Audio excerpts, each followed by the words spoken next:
the IDV and organizers of this session. It's such a pleasure to welcome you to this session on planning for the management of transborder accounts. My name is Gabriela Núñez from the IDV, and I will be honored to moderate this session. Please note that this session will take in its entirety in English. Sorry, in Spanish.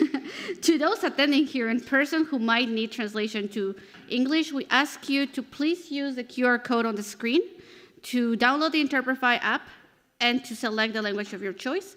If you join later on, the code to access is www.11874. To those joining us online, please select the language of your choice on the platform. I was just mentioning that this session is going to be conducted entirely in Spanish, so in case you prefer English, please use the interpretation tools that are available to you. The main approach and focus of this session is to explore methodologies for the planning of transborder matters with an emphasis on local participation and multi-sectorial. We're going to address success stories, and we're going to address innovative topics to manage shared resources. Now I'll pass the word to Tomás Cerebrisky, who's going to be representing the IDB and going to give us an opening word.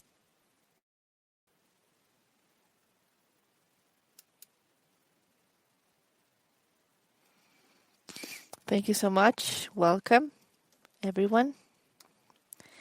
Welcome to our session, joining gaps or filling gaps. Today we're going to be addressing transborder water resources and water security in Latin America and the Caribbean, and we're going to do it by including several perspectives. And we're going to give you the background and some sort of the grounds of this session. Transborder water resources are key pillars to ensure water security, sustainable development, climate resilience.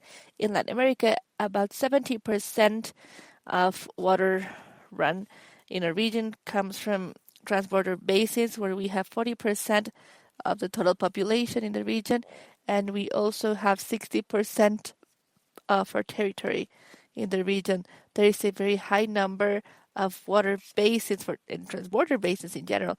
That's what makes so difficult to manage them. Overall, we have 65 in Latin America. In addition to being a lot, we have 12 out of the largest rain basins in the world, 2 out of the 10 longest rivers. So a management that is effective of these water resources is vital to foster economic growth and to ensure social equality and protect our environment. However, very few countries to date in Latin America had ratified everything that we had as the basis for a framework of this underground water. Only 11 out of the 67 basins had an operational or an agreement in place for them to be able to do this shared management.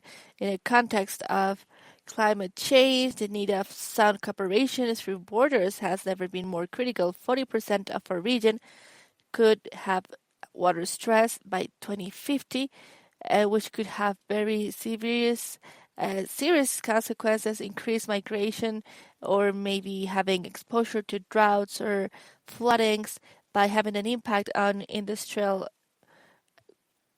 agricultural productivity. And these droughts may also lead to this generation of water power. Our region depends a lot on water to generate power. So for that reason, transborder cooperation based on effective planning is going to be the key to address all conflicts related to the different sectors that use water and to ensure management schemes in a resilient, sustainable, and inclusive use of water resources. What is the main purpose of this session? In this session, our main purpose is to highlight the critical role that planning plays in the promotion and cooperation of transborder water resources by sharing the best practices and key challenges.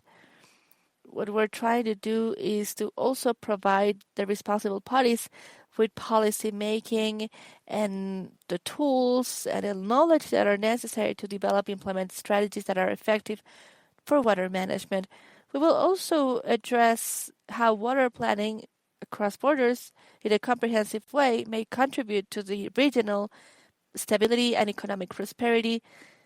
Environmental resilience is also going to be addressed in addition to the engagement of all sectors, all stakeholders, which is key. And we're going to be addressing that in the panel in about a couple of minutes. We're also going to address the role of technology when it comes to supporting this collaborative management of water.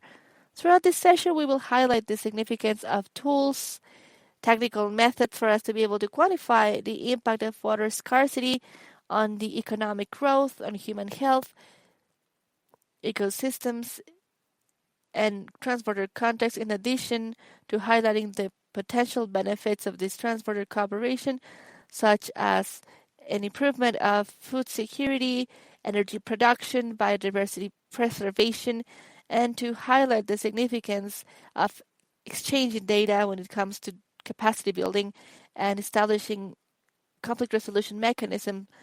Lastly, we will address this topic through some examples and use cases of successful methodologies planning efforts across a region by highlighting the positive results and those that have not been that positive and that could become positive through cooperation and the potential benefits of their implementation. Thank you so much for being here today with us. Hopefully you have a great session. Gabriela, is there anything you would like to add? I think I have to leave right now. Yeah. No, I have to stay. That's true.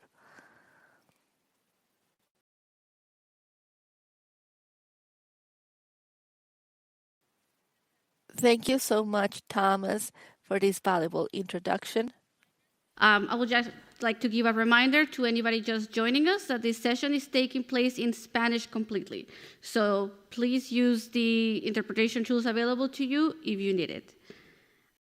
We're going to be having a discussion with 3 guests, which are going to give us their perspectives on the national vision and the indigenous communities when it comes to planning water resources. This conversation is going to be moderated by Thomas as well. Emilia Boana as well is part of Boca de Camarones. She graduated from the University of La Guajira with 16 years of experience with Wayu communities. She has abilities in managing Wayu Naiki as well as broad knowledge on the Wayu Naiki knowledge. He's currently working in La Guajira with some indigenous communities. She promotes social participation in the different communities, dignified sanitation, and good hygiene. So we're talking about the opportunities that we see, and we have the participation of PepsiCo. So we have Seiko Kosunen and the Swiss Agency for the Development and Cooperation of the Ministry of the Finances in Austria, the Spanish Agency of Cooperation, and now I would like to introduce Carlos Esteban. So we have Carlos Esteban, who is the water coordinator of the Public Works Ministry. He works in Chile. He is a former general director of water services, a lawyer by the University of Chile, a advisor for the Intergovernment Water Program of UNESCO. He's also representing the government of Chile in the National Congress. And also Jairo Aguilar del Duque. He is a governor of the La Guajira, Colombia. He has an specialization in human rights, humanitarian international law as well. He also leads social processes in the migration crisis, such as the COVID-19 pandemic. He's also the lead of a top process that we have as well.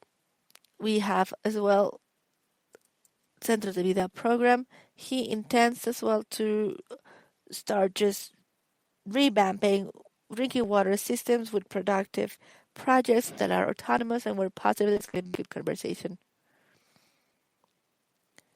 So thank you so much for joining us today.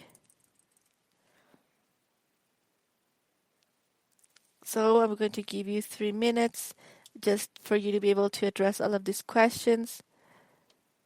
So Jairo, I would like to ask you, so what do you think about this transborder management cooperation, specifically when it comes to water. How is it going to improve water security? You, as a governor, what are the impacts and how is cooperation improving? How can security improve? First and foremost, I would like to greet all of my panel colleagues today. It is very important as well. So we have been here for a long time in the 50s. In the La Guajira department, we built over 1,000 wells through our national government. Over time, each and every one of the aspects of this project uh, got lost along the way because of sustainability. It is such an important resource in the desert, and for that reason, communities have used this resource as a power mechanism because, in the end, this caused division in the territory. Those who had water was protecting it. They were not sharing it. Likewise, in states, Colombia, Venezuela, for instance, we know that we share water resources. In our case, in La Guajira, we have the river of Limon River. Of course, when the state just started to get lost along the way, each state started to just protect their own water resources. That caused, of course, certain stress across the two countries. So we know that water is one. So we're working as the department. We're working through international cooperation, and we are just really getting to breakthrough because we are trying to recover this water resource amongst the different communities so that we can have better relationship with the different communities, and we're achieving that thanks to the great efforts being conducted. We have a great leader joining us today, so we have managed to help communities get to an understanding in terms of their water resources so that we can also improve and have full knowledge on what water security needs today in our territory. So, Carlos, in your experience, what are the technical institutional elements that are necessary for an effective planning of the water infrastructure, multi-sectorially speaking, in a transporter scenario? I think that at transporter level, we have that political component. I know that it was a technical institutional question, so this political component is key, where this institutional technical element may be perhaps the best way to support this effort, but if there is no agreement or political will, internationally speaking, you may be in a loop for many years addressing the same topics. So if we're talking about infrastructure planning, even if it's comprehensive multi-purpose infrastructure, it is quite a sensitive topic because we're talking about water resources found in an ecosystem. So the logic behind the 20th century was a very was mainly dependent on water engineering, building large dams, large constructions of cast and iron. Sometimes it's necessary to consider that they're aggressive with the water cycle and also the ancestral way to look after this water and just protecting it and managing it. It's important to wrap it up because I know that you're counting my 3 minutes, but yeah, that vision is important. So if we think of 1973, we had these brother countries, Brazil and Paraguay. They reached an agreement. It was a binational agreement for their own water plants. So we know that whenever we are in a democratic topic, we know that, of course, we have a very key centered approach that is mainly centered on energy as well. And this is something that we need to consider, of course. I think that it is important to also see what is the main approach as well whenever we talk about multi-purpose and transporter cooperation. So all of that is key in the case of we are at a domestical level as well. At this very first step, I believe that we first need to integrate the human rights to water and sanitation. We need to integrate water for production, and we also need to integrate this component that we have of this water resource ecosystem as well. So it is very important to also consider that we are in this transborder cooperation as well, because the second component as well is whether in a law, international treaty as well, but it needs to be a binding basis, something that needs to be just kept over time. So we're talking about 10, 12 years of financing.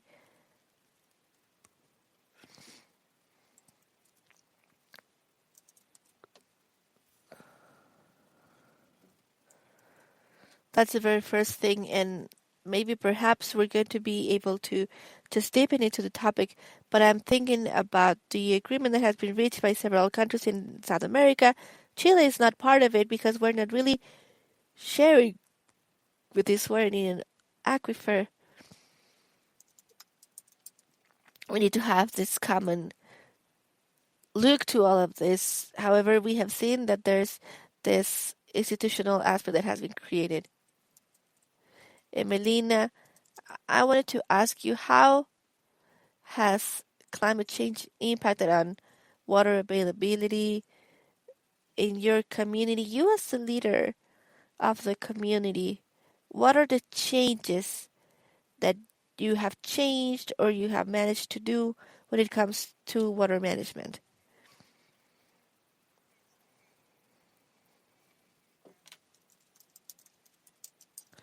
We know that these indigenous communities that are at the northern area of this desert territory, it's one of the main issues that we have on the water basis, which has had a huge impact because we as YU, before we had these sustainable systems, we know that there are some territories they do not have the capacity of really working with all of those communities that are so isolated one from the other. They are long kilometers of distance. It's such a wide territory. So climate change has had a great impact on us because usually, according to our seasonal calendar, it's not the same. We no longer have rain we used to have. So this water resource in our territory, we call it power because water is power. It's such a key element. We're so connected to water. So it weaves our parenthood relationships or all kinds of kinship. So we know that water is power because it also comes from different consequences that we've seen in climate change. Well, now that you're talking about borders, we did have a crisis in Venezuela. The population grew, and since population grew, drought worsened because we know that reservoirs or sustainable systems that reach La Guajira do not have that capacity for all YU that came back to their territories. So we have had a very huge impact in that regard, in addition to other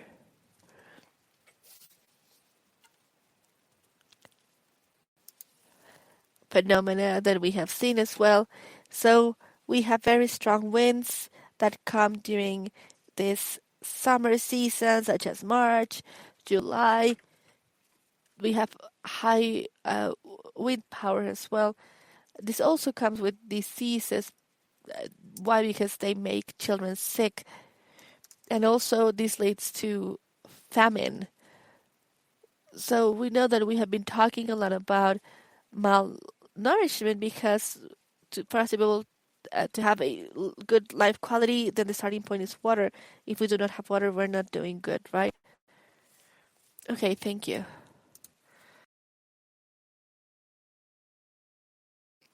What are the elements or instruments of management and planning that are key to be able to do an effective management of basins? There's a very key element here, Thomas. In our department, we have managed to build all of this specifically through normative lines. In La Guajira department, we know that that's the only desert in our country. It's the only desert that we see in Latin America. We have over 600,000 inhabitants as well. We have over 1,200,000 in our department. For that reason, it has been very important for us to be able to address all of this because in Colombia, we do not have a desert law.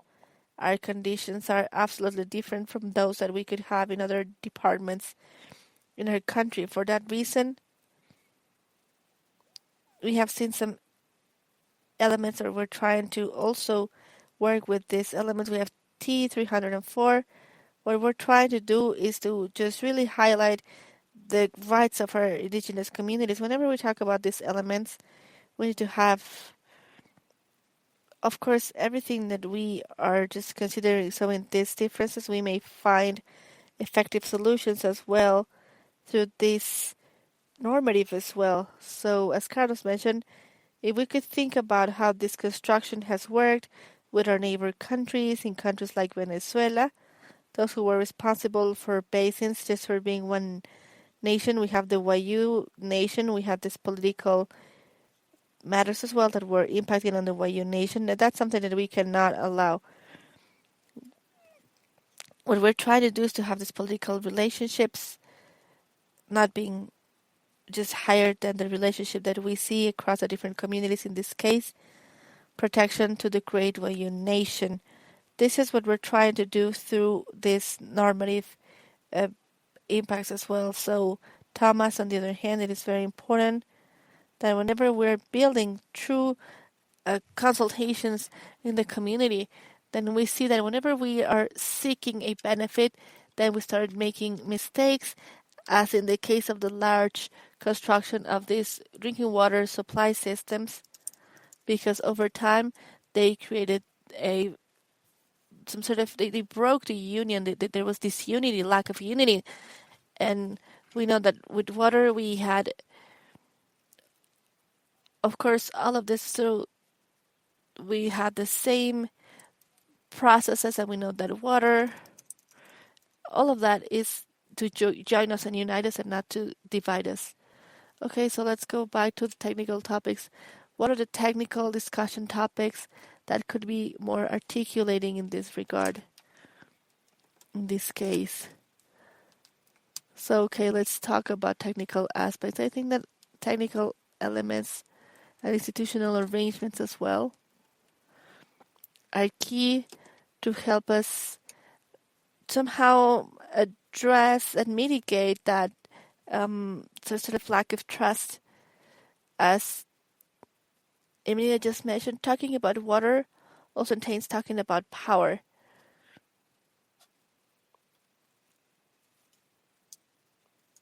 So we need to think about this openly. Something that really helps a lot is the capacity of just really generating institutionality. In our case, in Chile, we have 101 basins. Out of those 101 basins, 64 are transborder basins.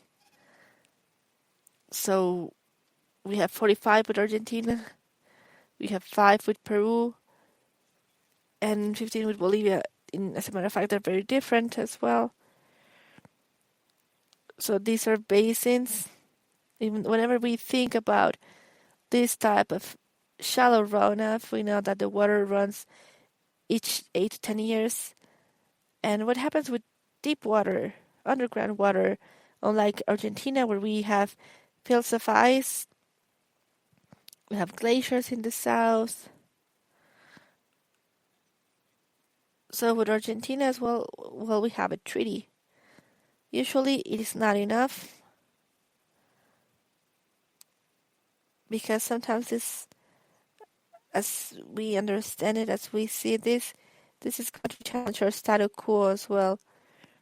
If I want to do something, I'm going to be this transborder as well, so I have to go just with other, well, I'm sorry, well, they're trying to reach an agreement, but I mean, if we just take so long, then it's better not to do anything because we're just really lagging behind. So we need to just really stop working. I think that we cannot just waive this. As Jairo mentioned, so it's non-negotiable. So the citizen participation, the water cycle, we even have flexibility topics where we know that these agreements cannot be reached without people.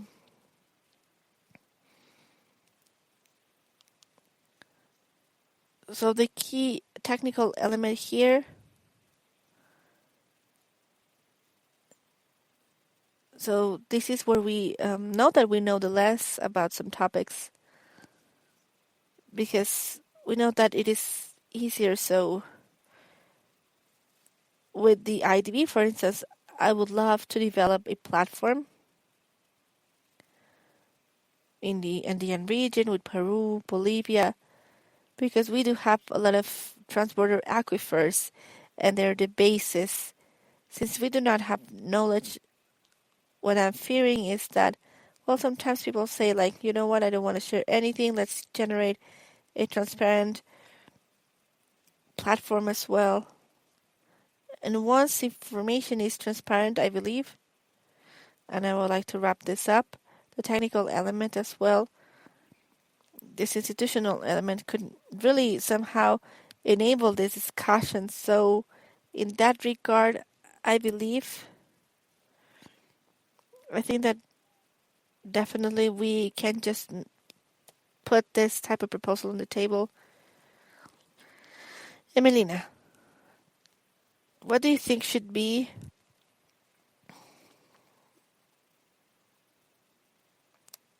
the minimum characteristics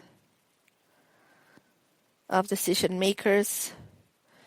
Just like the governor mentioned, whenever we see an intervention or whenever we think about what we're doing in the community. So which ones are the most important whenever we need to make some sort of a proposal? Right. So we are so close and yet so far. We are a lot.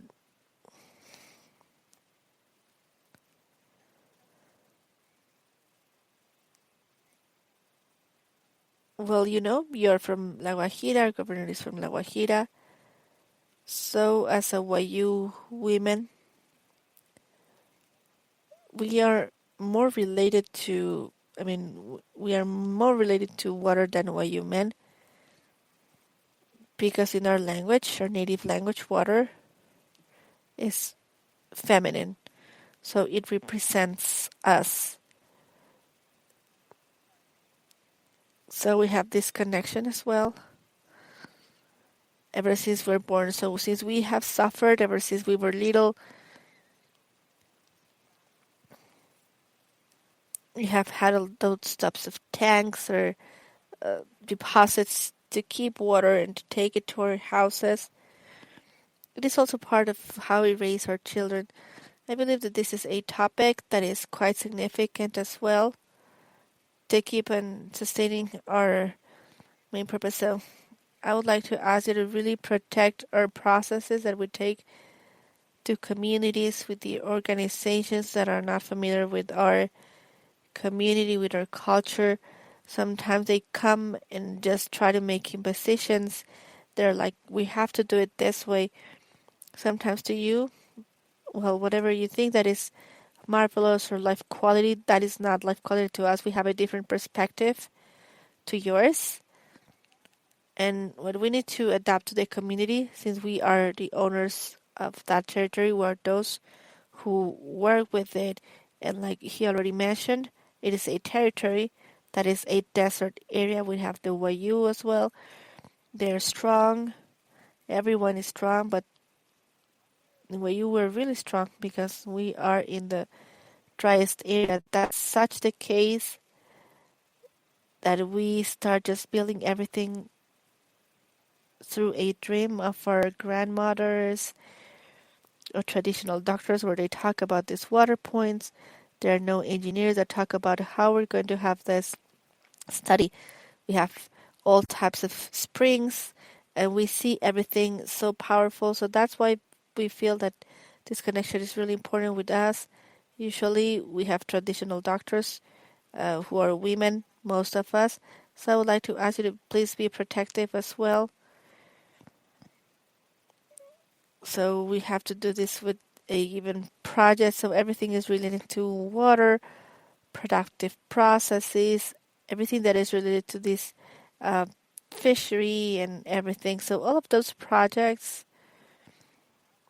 that come with water, well, you need to just also be protective so that you can also consider our knowledge or ancestral knowledge because we know that we have a lot of aspects as well.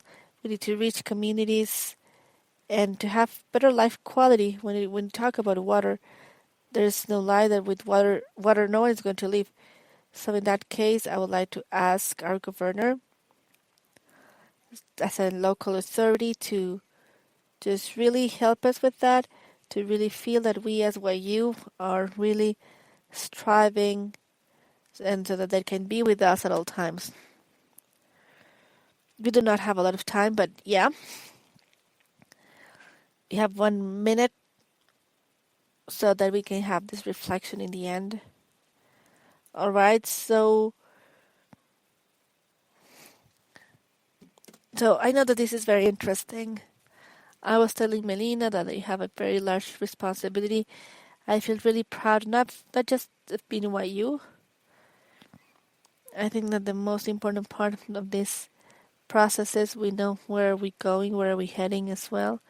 I think that has been one of the main topics that we see whenever we get to multinational companies. We know that their policies as well go through this mitigation, and I believe that that's where we have had a lot of processes as well. Whenever we address water, we know that this construction as well, water and children, and all of them taking part in this communities and just to ensure sustainability of the product.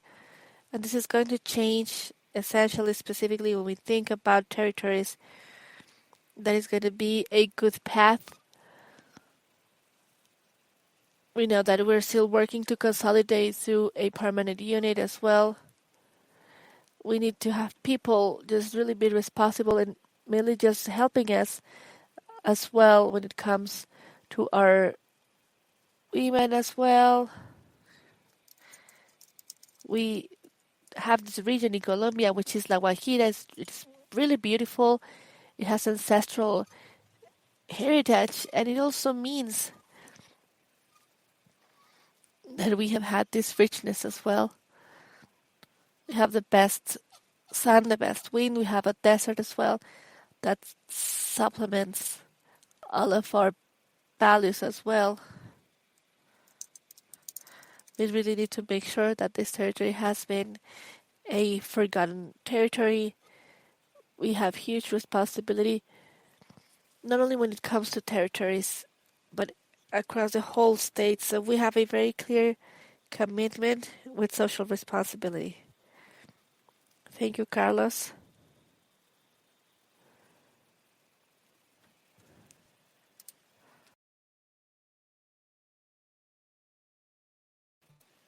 Okay, what I think that is very interesting in their discussion.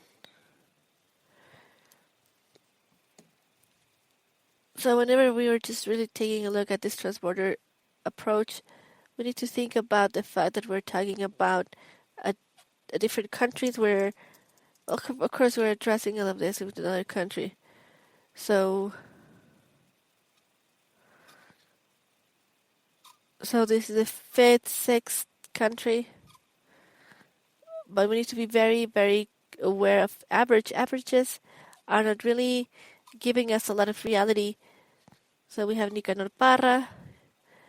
He also said, you know what, be careful with these averages. So we have, let's say, what happens if we are 3 persons and there's 10 pieces of bread? We have in average 3 for each. So in average, we're doing well. So we have equality as well. All of this execution, of course, doesn't need to forget about this site. So we have 191 countries as well.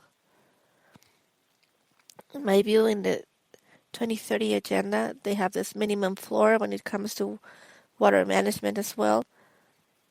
We all have to address all of this. So if we do not lose that minimum, let's say, roof or topic, we know that inclusion, this is the integration of gender by integrating multi-purposes. And that's all I wanted to mention as well.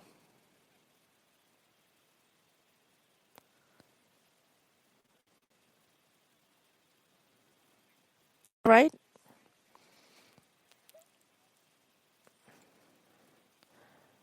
So I just wanted to give you a comment as well.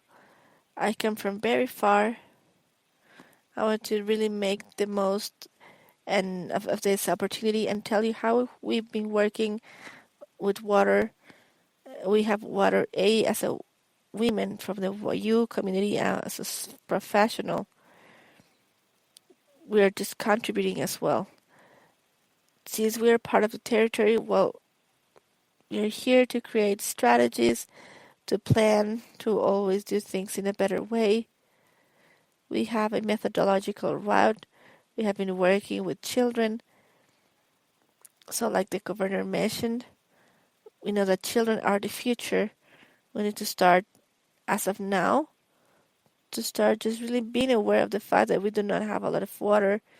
In addition to that, we work with good hygiene, dignified water and sanitation in these schools where we are having certain interventions.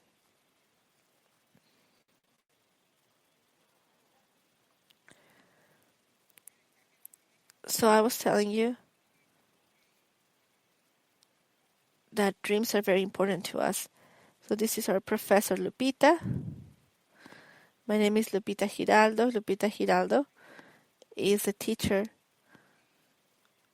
who said that we needed to work with children to share a message and take it to schools. So this dream has not to become true on our own. This is how we had some guests to help us make our wish come true. We have a second character. We have Kashi. Kashi in our language means sun.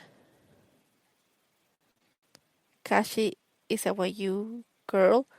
She's 13 years old. She was born in La Guajira. So her main responsibility is to be responsible for water, to use water in the best way possible. That's how we have taught teachers and students. So let's go to character number 3. We have Heather. Like we saw in one of the main countries in Colombia, a diverse Colombia. We have a diverse Guajira as well. We have Afro people. We interact with them. They have grown amazingly. And they have just really fought for all of the rights, the Wayu people rights. So we have Haye, Caravali. And for Wayu children, well, we have talked about the fact that they are also part of who we are as Ariguna, just like yourselves. They have rights. They feel like we do. They have needs. They have some issues as well. For that reason, we had to include this character. So now let's go back to our character, Noah. Noah is a boy from Antioquia. He is white skinned, fair skinned. That's a different department of Colombia, Wahi. He is a child who travels all over Colombia. He's got a special condition.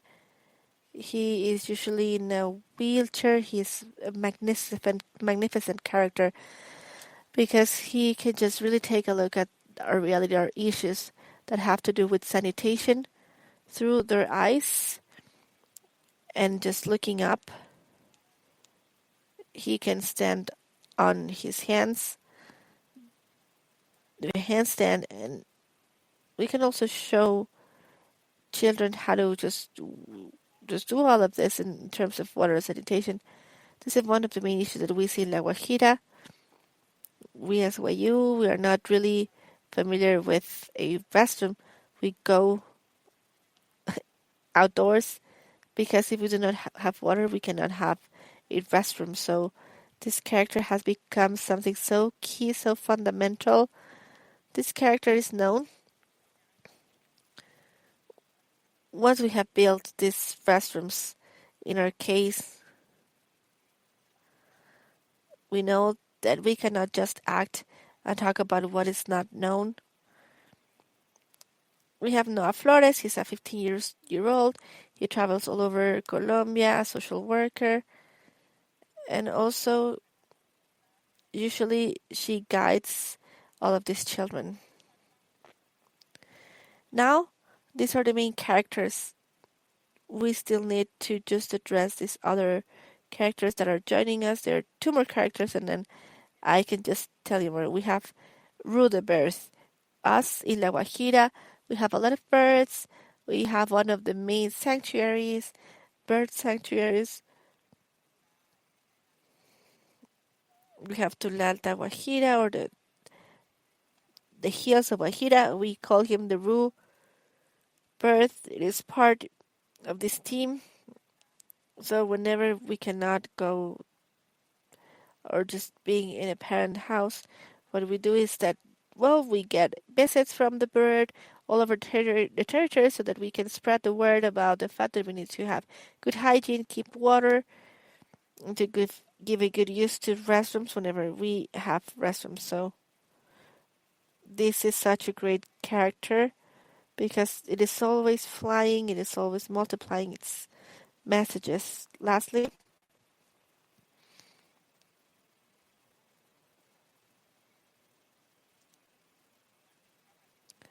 he's such a chameleon. Yeah, he's a chameleon, I know.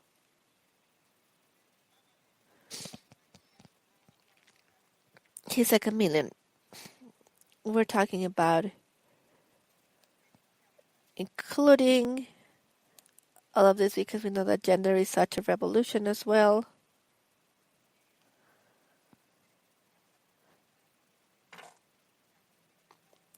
I mean, no one, whether if it's a man or a woman, gender is not important as well.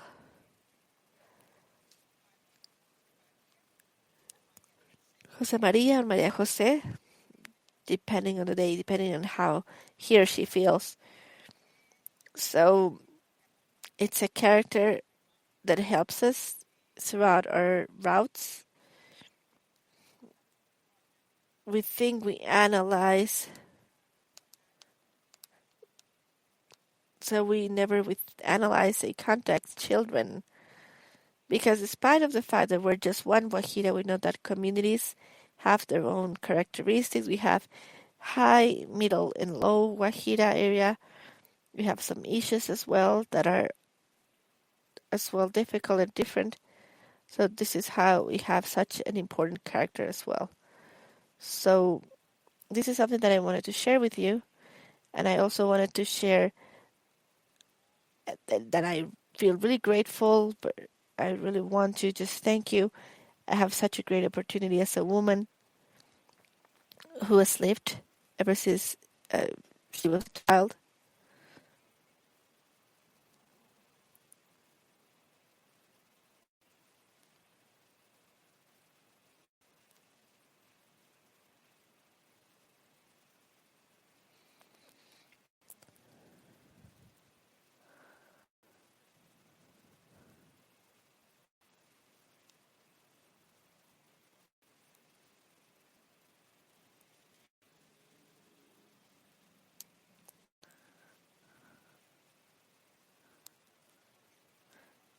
I know that we lived we experienced what we have to do to preserve water. So these voice of communities that do not have that type of, let's say, facility or just easiness of just coming here, that's what I wanted to express, state. I mean, I have just really lived the reality of my community. What you, I have strived for water. I still strive for water. So me, I feel really committed to just really learn a lot of learnings, a lot of things, because this is so that my Guajira can remain the way it is as well. Thank you. We're doing well. So thank you so much. Thank you, everyone. Let's continue. Let's get into the next part of the program for today's session. Thank you so much.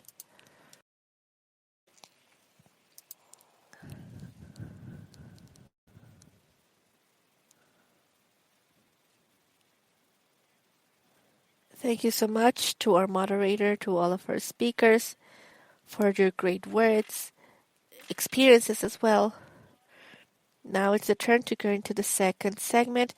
It consists in presentations on planning methodologies for a better management of transborder basins. Each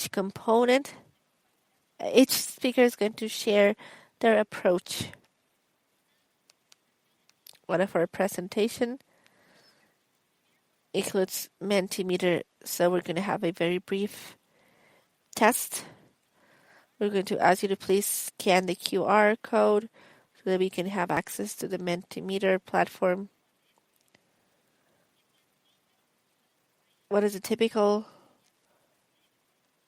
dish in your country that you would like to just share with the world?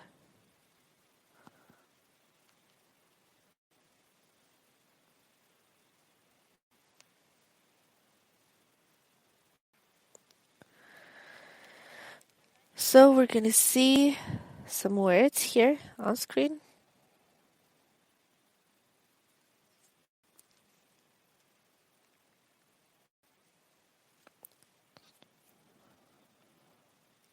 All right. Anything else?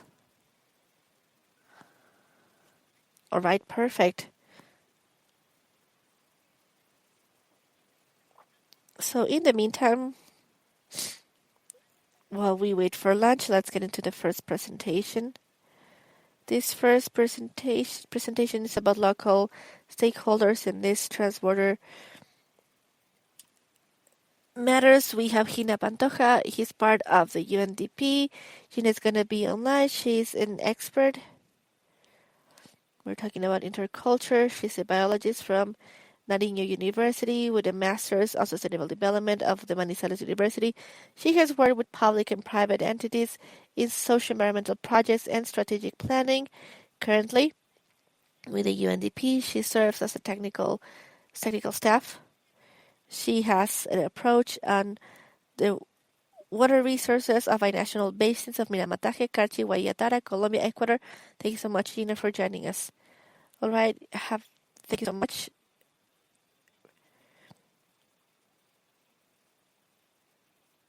All right, can you hear me and see me? Yes?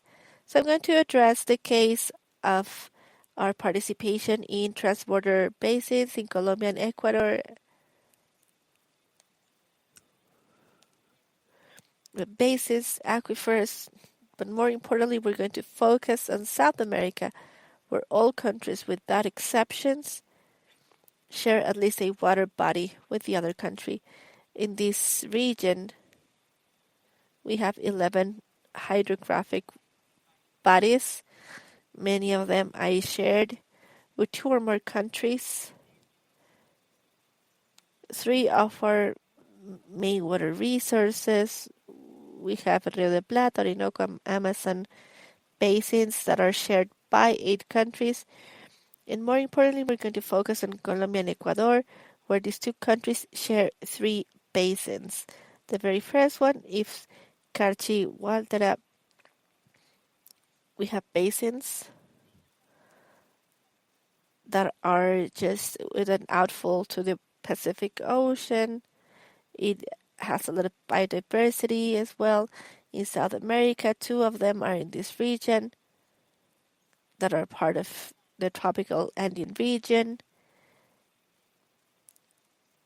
So this hot spot of the tropical Andean region has a lot of richness in the planet. We have a lot of endemic species and fauna and flora biodiversity in these 2 countries.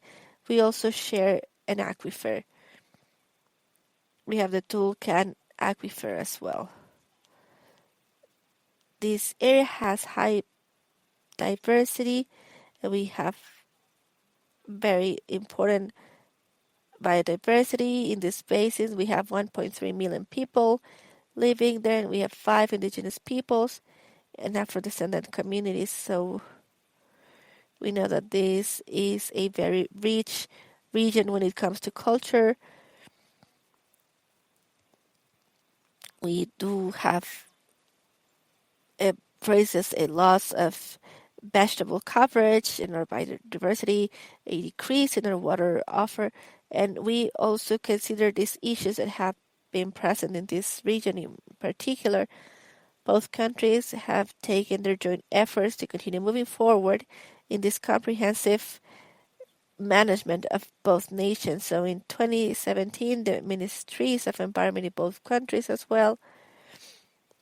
Well, we're talking about the gap waters for us to be able to implement this by national basins amongst both countries. The main purpose of this project is to promote comprehensive management of water resources of these basins that are shared by 2 countries by building capacities as well at a regional level so that we can improve the governance of these basins.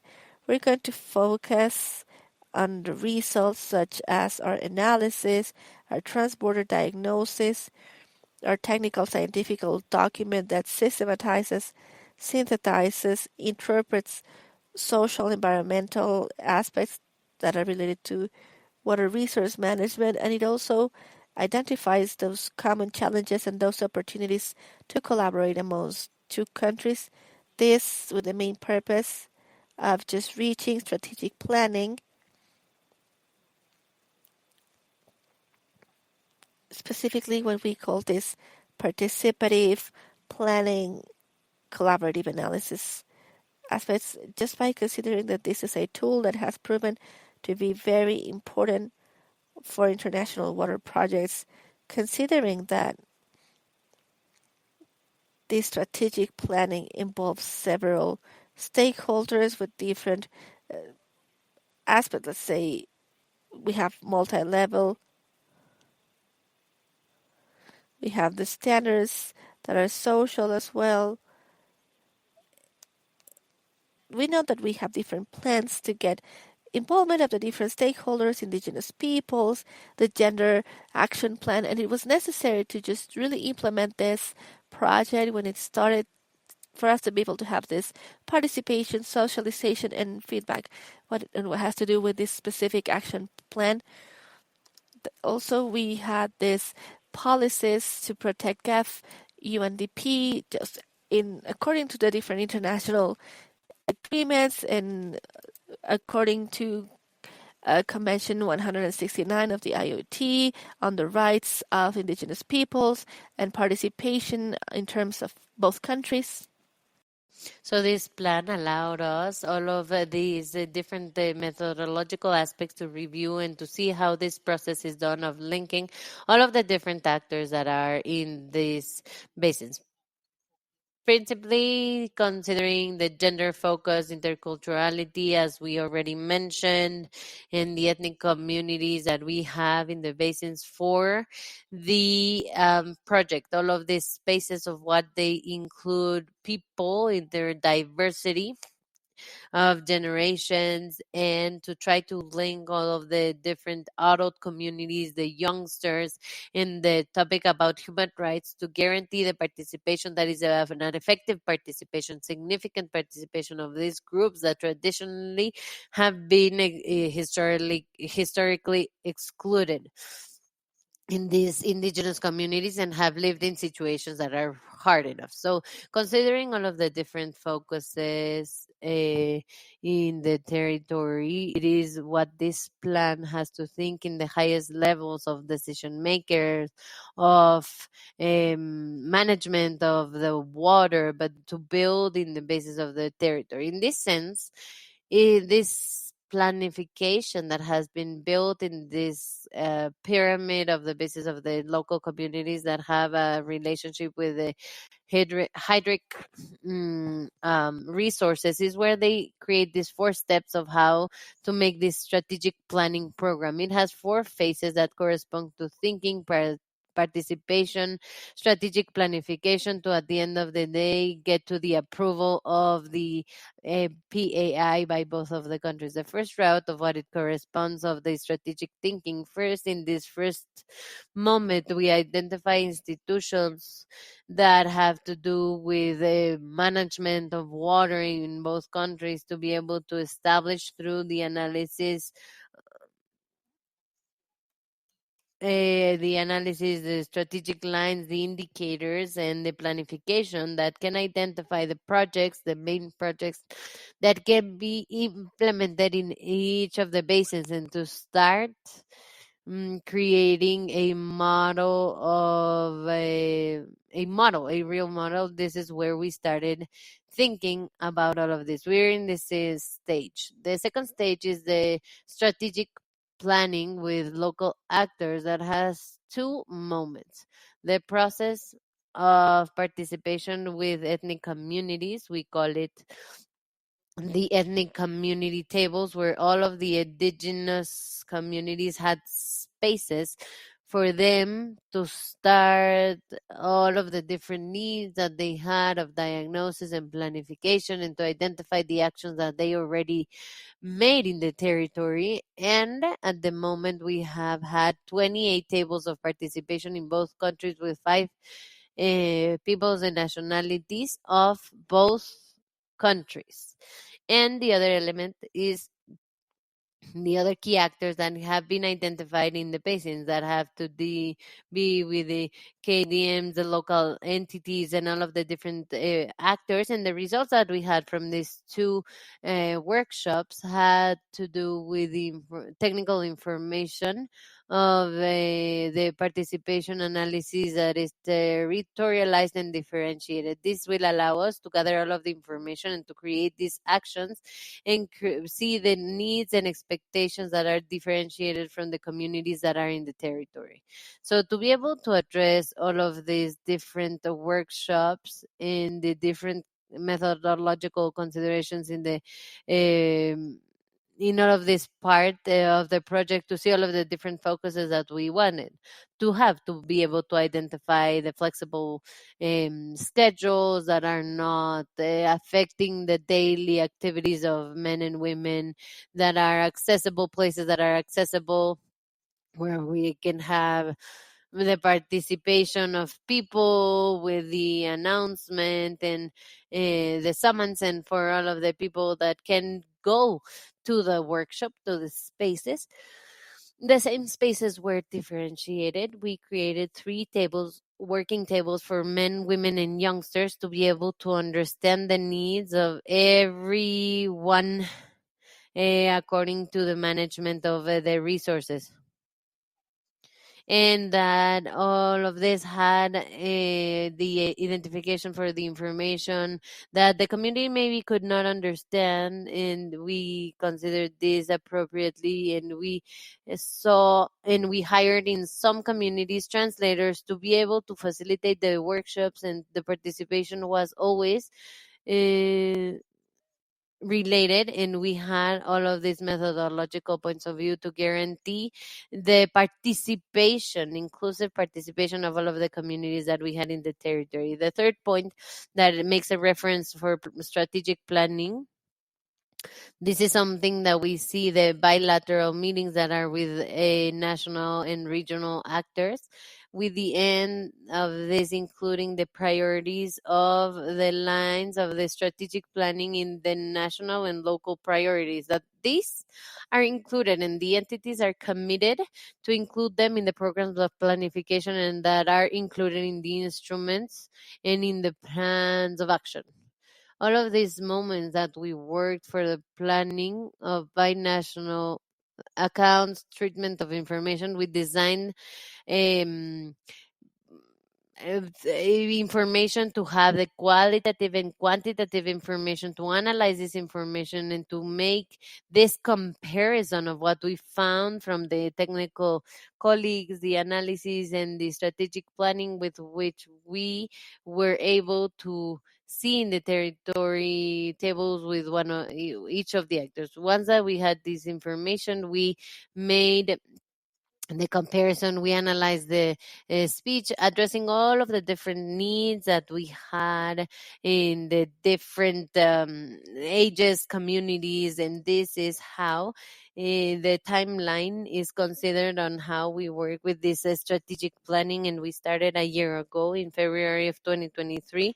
We started with the meetings of the group, and that's where we had the first version of this strategic action plan, and the second one in the second semester of 2023. We started with the community tables in the Ecuadorian side, and this year we started with the participations with the strategic actors in the ethnic planification in Colombia, so that at that moment we could review the PI and we could advance in the technical and institutional point with information. So we are also having and ending this meetings with information, policy information, diplomatic information, and that we can end this document at 2025. The first conclusions of this process is the compliance of the environmental standards and social standards that strengthen the governance of water, the participation of these actors, strategic actors in this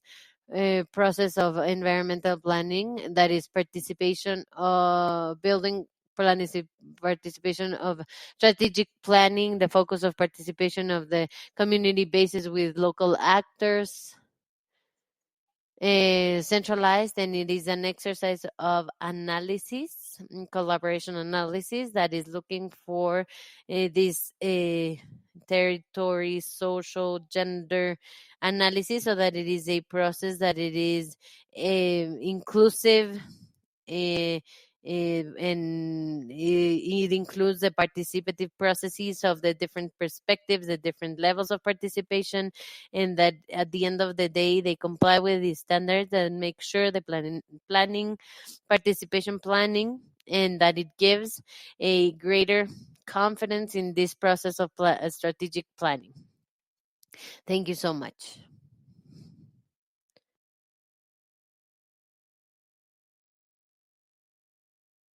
Thank you, Gina, for the information. Now we'll hear two presentations. First, Enrique Priana, Manager of Water Resources of ATI, that is going to tell about participation, participative integration. And Dr. Enrique Priana has had 25 years in management of water resources and has been using innovative solutions for the decision making in complex situations. Then we will hear Tania Bachon from Foundation One Drop, that is gonna talk to us about what is important for the change of behavior. Tania has been 25 years and has had experience as director of social art for behavior change in One Drop, has used the creativity and emotion to drive behavior changes and initiatives as sanitation and hygiene.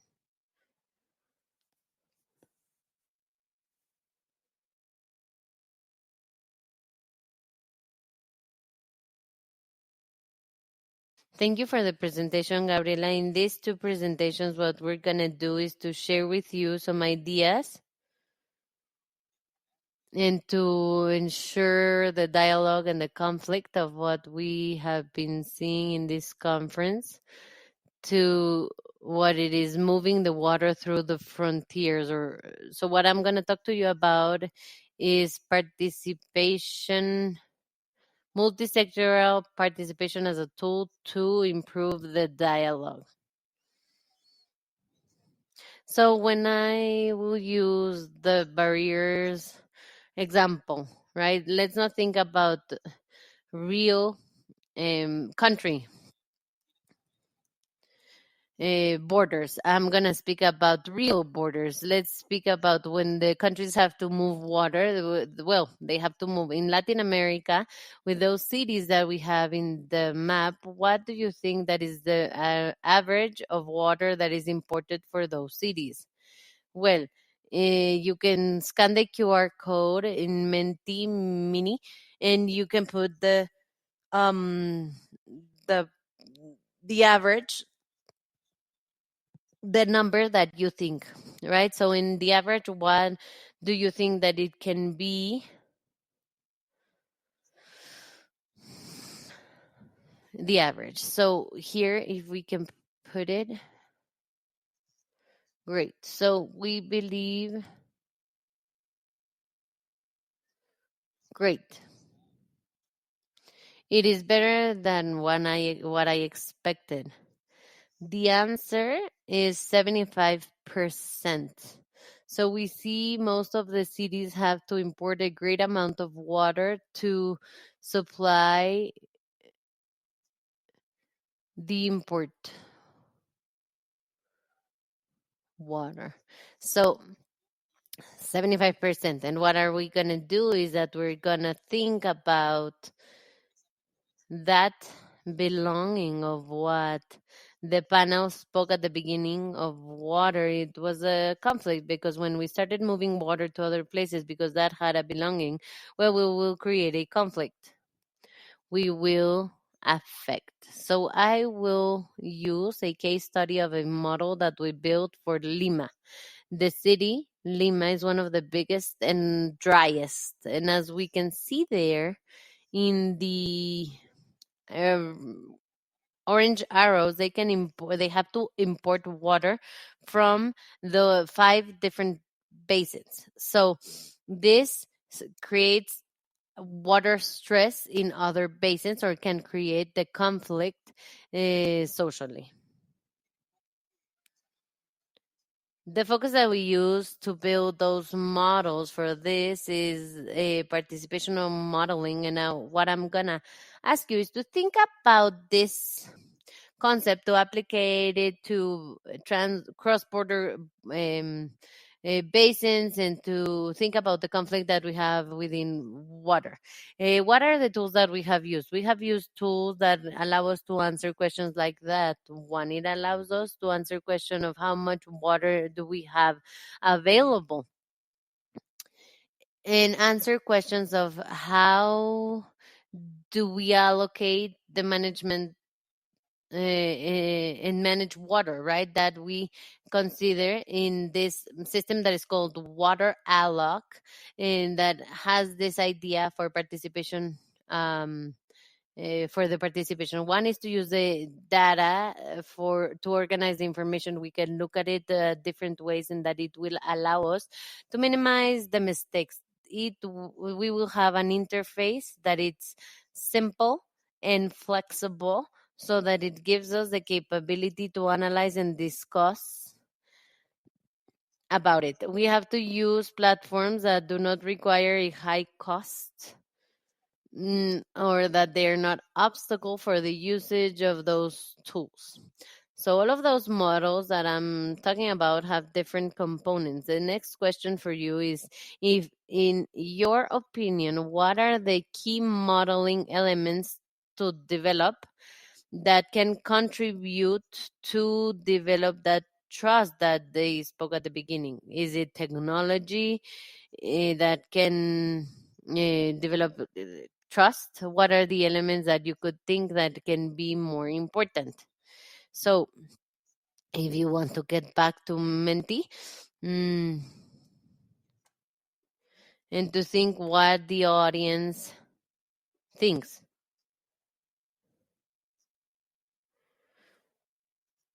and that we can access.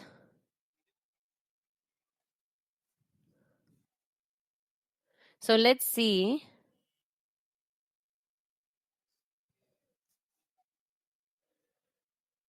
we have hydrology. Right here, the important message is that every person has their own point of view, their own particular interests. But being true, all of these topics are important to develop that trust level that we need to support or to maintain the dialogue or to start with that dialogue. So let me tell you a little bit about the experiment that we did in Lima, what happened in each of these elements. In the hydrological part, we used the hydrobid that allows us to simulate the precipitation elements and the current elements. And here we had workshops that allowed us with the participants to touch upon topics as data requirements, the analysis of data, and how we could create this model. So this process was established with the participants in the workshops, with which it part was training, but also it was to be part of the process. And I believe that is a very important component. After that, we represented the infrastructure. So once that we have the hydrological part, now we have to see how do we move the water between the basins. For this is a very complex system, and it is interconnected with tunnels and with three plants that take water from different sites. All of that infrastructure should be represented on a very credible and real way. So in the workshops, what we did is that the participants helped us to create these networks and these connections, and it gave us information of how the system operated. That is another important part. So there is where we captured the information, and if you can imagine, in the process of taking these workshops, what we were developing, it was a personal or interpersonal relationship between the modulators, but also with the participants of the workshop. It is very important. And in this part of the operations, the idea was to have an understanding of the ideas and to have an understanding of how the water was available in the basin. Um, and to see what is this part of the water in the workshop. So what they could see in the participants is that we could simulate on an optimum way, and I do it in quotes because obviously it's not optimum, but it's the best allocation of the water that we could have between the two basins. And that is how we develop the trust in the model, and we take the idea that the model is the center of the of combat. We will not speak or discuss what are the models you like, you do not like, but we build the model together, and that is the basis for the daily for a daily communication, right? So we made a planification by scenarios, that is thinking the future scenarios, so we could see for every one of these sectors how the condition of supply and demand was available in the future events. So we did this with workshops where the participants had a future design of scenarios that are possible and that can happen, but that allow us to manage uncertainty. And that's a little bit what we wanted to do with this. That relationship and those workshops helped a lot to develop that interpersonal relationship that they will not get in their normal jobs. They have interactions on their daily basis, but it's not co-designing the future or understanding what is it concerning the neighbor, because that's what we're doing in those workshops. So that's what we were able to create these models. And a little bit the idea is to extend this idea of participation to create a new model, and that it works as baseline to have the experts in the community and to start a dialogue in a different platform, right? In the case of Lima, we were able to have these participants, but also the key message here is that we have to include all of the parts that are interested, all of the different actors from the beginning. And that, I believe, that can be key to apply this in a cross-border context where we heard about the policy that we have in all of that discussion. But with all of these concepts, it can be possible that we can start the dialogue within a moment or within a part that we would maybe have a sort of territory. So I do have time, right, for the next one. So if you want, just tell me this, what I just told you, right? The value of that participation modeling. What do you think it can be the best element or focus for conflict resolution? It is to work together, to share information, to understand limitations of the model, or maybe to co-design the scenarios. Very well. We'll see. Well, it seems that we have the code design as a winner. Obviously, the question doesn't have a unique answer. All of these are important, and maybe it's the conclusion of this presentation is that all of those elements that normally are not associated to building a model are going to be very important in the conflict resolution, and in the dialogue. So we have to sit to dialogue about something that we are all involved. So this concept, we hope that it makes it easier, and we have shown that it makes dialogue easier, but we need to test it in a more political context, in a more context that has countries included or more actors. So usually what this considers is that we should work together in solutions. There are solutions of infrastructure where we can see that we have problems in the future. We have not infrastructure, but the solution, it is also in the usage of water. We have heard talks about the importance of the usage of water, and the usage of water is associated to behavior. This is where I'm going to invite Tanya to tell us a little bit what can we do in this subject matter of water usage and the behavior or change of behavior to try to work with this. Tanya, go ahead.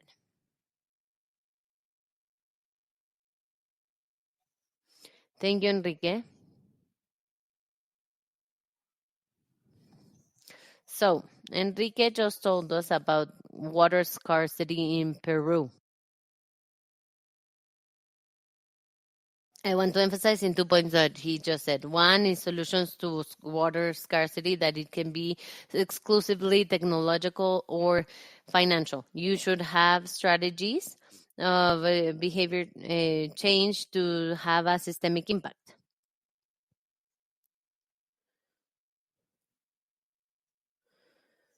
Thank you. 2, 16 years of experience have shown us that the behavior change or practices is not simple. We have seen different stages with backlogs, but that is a normal part of the change behavior change, right? And the change should not be one day. The social art allows to transform those processes as dynamic because they're creative, and they contribute that the behaviors within the time allow us to have the changes. What is the problem with the water scarcity in Peru? It has many causes, but definitely one is the usage and the management of water. And we know that it's not going to be solved, the water scarcity in Peru, if the only ones that change the behavior are the users of water. So all of the different actors have a responsibility, that are all of the agricultures, users, and entrepreneurs, and different people that are involved in. If we work to the change of the actors and the system, the impact is going to be limited to the sphere of action that is considering this. And with all of this, the different actors of the system can enable the change or the adoption of a new behavior by another actor through regulations. For example, we need all to participate. Why is it important to mention this? Well, to intervene on an efficient way. We cannot create an intervention of a behavior change that mobilizes all of those different actors, because every one of them is completely different and it's unique, facing the use and the management of water. One size fits all here does not work.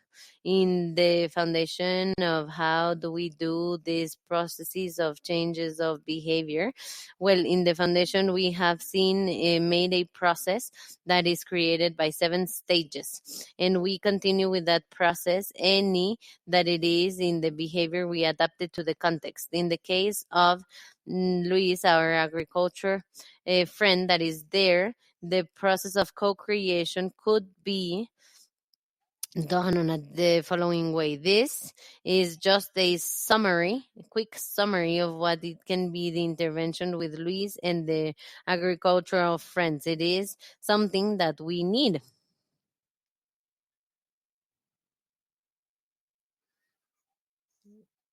I am delayed.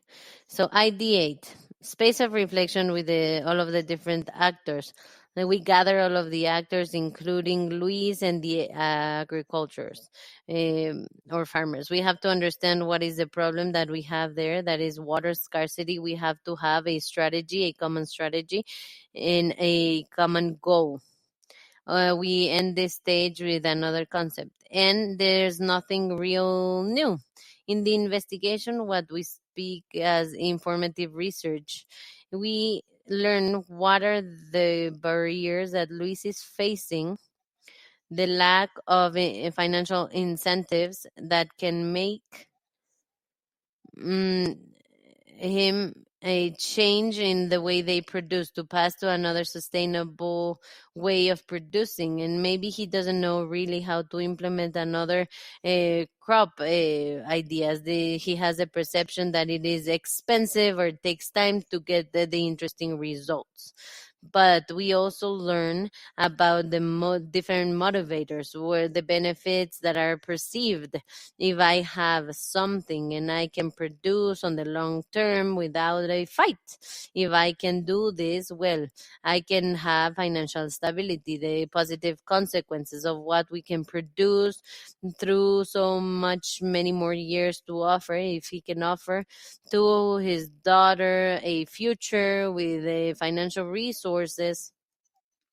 And we also learned that Luis is a father that really likes laughing, looks for opportunities, and likes technology, has his own intelligent phone, likes to be recognized by its peers and in the market because he has quality products, and he has a lot of ambition. He wants a profitable business. The design here, we have to design the strategy to address the determinants of the behavior change, to eliminate, obviously, all of the different barriers that are technological and financial, but also the barriers that are invisible, the ones that are psychosocial, the ones that they have the social situation within the country. We know that Luis is proud and he really wants to leave a good management. These are the motivators that drive Luis to change his way of cultivating. The social art allows us to move those feelings of pride, dignity, and to be able to protect it. We can make different processes that are for all of the different parents, the parents that involve their children. And here we'll limit to a clip, a humor clip that is done by the process of agricultural parents, right? Where he can be and show the production, the generated money, and the availability for the time. So what are they gonna do? They're gonna be protagonists of the process. They're gonna act within the humor. They're gonna direct the scenario. They're gonna write the dialogues. They're gonna select the characters, right? They're gonna update. They're active. They're not receiving the interaction. They're producing it and implementing it in the same. And this is going to be implemented and diffused through social media and talks between agricultural, in talks, doers, and all of this. That is an example of a strategy to invite the agriculturers to change their practices. And this is done when we eliminate all of the different barriers that I have just mentioned. This is an example, but it was inspired from an intervention made in Colombia with 5 different people, where in the conflict of water managers, it's where they saw all of this problem. If we were able to do all of this process with entrepreneurs, it would be completely different.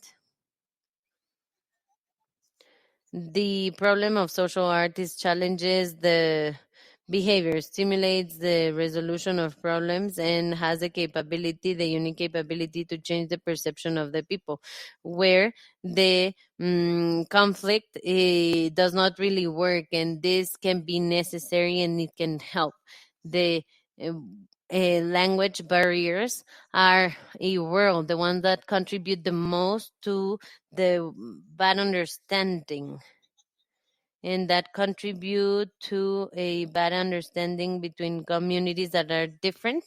It is universally reproduced in the art of the language situation that it allows communication. In cross-border context, it can be the link that a the communities can have. Well, when people in the communities participate in processes that are creative in the social art, for example, have new social spaces that are significant and collective, that contributes to the conflict resolution, strengthen to the social tissue, and to a better resilience. But it goes further than the resolution, problem resolution. It will allow a transformation, and it will really consider all of the different difficult problems, to value the strengths, to address conflicts on a creative way without violence, to enable communication, cultivate empathy with and using the common language, and to reconciliate to what it is in trust. Conclusion. Point 1. For us in the foundation, the change is a collective effort on the level, a systemic level. That means the reduction of barriers and improving technological, financial, and psychosocial situations. The change of behavior is crucial in success in the management, water management, cross-border water management projects, because that will allow to identify attitudes and behaviors in all of the involved parts. And the change of behavior with social art will help the tensions and all of the different elements that are essential to maintain the comparison, the change of behavior. The change of behavior should not always be hard, but in this new area of water management, cross-border basins, the social art is important and can design a future that is better for all of us. And thanks to the processes that are dynamic and participative, where the characters decide what is the change in the destination. Thank you so much.